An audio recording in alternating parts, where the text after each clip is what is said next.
We talk about what the heart is being exposed to, but how in most times as human beings, our hearts become damaged by life, by the abuse, divorce, death of your child, your spouse, whatever it is. Right. So I wanted to also include today, while we're talking, if you're still in the situation, that you're still trying to overcome what has happened to your heart. But those of you who have overcome, share with us, you know, how you actually overcame. Right. A lot of fear of holding a newborn baby. There was a lot of fear of, can I be the wife that he needs me to be? Can I have that agape love? And at first, initially, I did not. So I felt like I kind of, what's the best word to say? Like I was dishonest in a way, you know, because I went into my marriage not wanting a broken home. I went into my marriage wanting my child to have his father. Yeah, but that's I didn't have the love for him like I should have had. Yes. Wow. Right. So, fear. Yeah, that's good. But 10 years later, we're still together. A lot of people may say that they've experienced natural heartbreak. Mine is more spiritual, because I haven't really had a broken heart from like falling in love. Thank God. However, mine is spiritually heartbreaking because as a pastor, you fall in love with the people that God sends to you, and you believe so much for them, and you want so much for them, and you invest a lot of time and energy and prayer and support, and then, you know, when they walk away or they don't do what, you know, you think they should.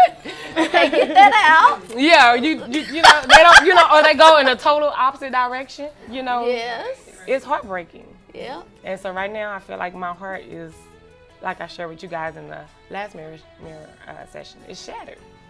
And I was gonna say, I believe that my heart has been exposed to spiritual abuse, because there's only so much that you can take.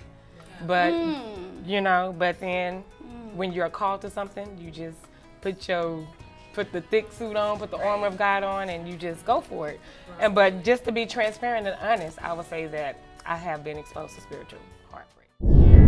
When we just become honest with ourselves, you become free. And where the Spirit of the Lord is, there is liberty.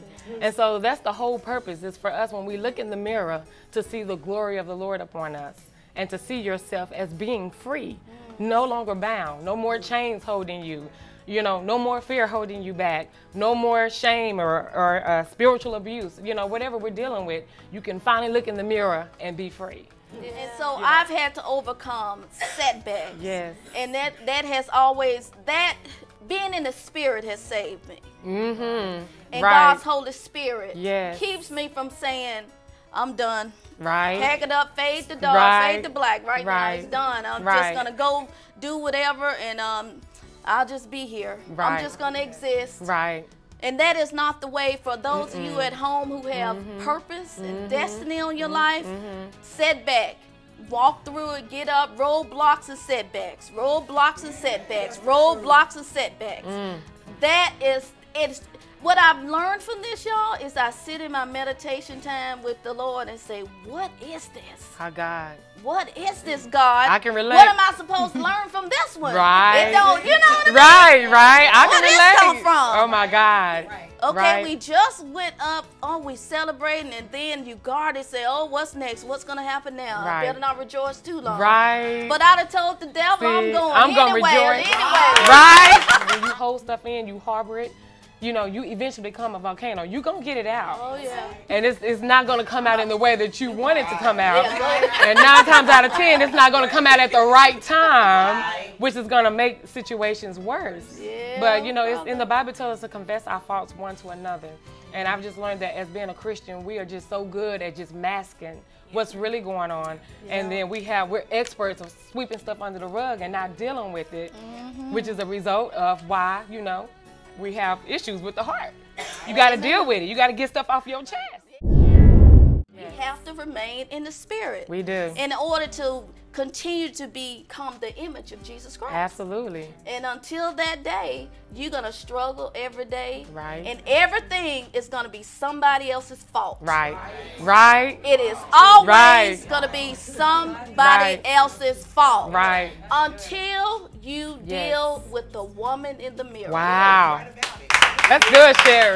That's good.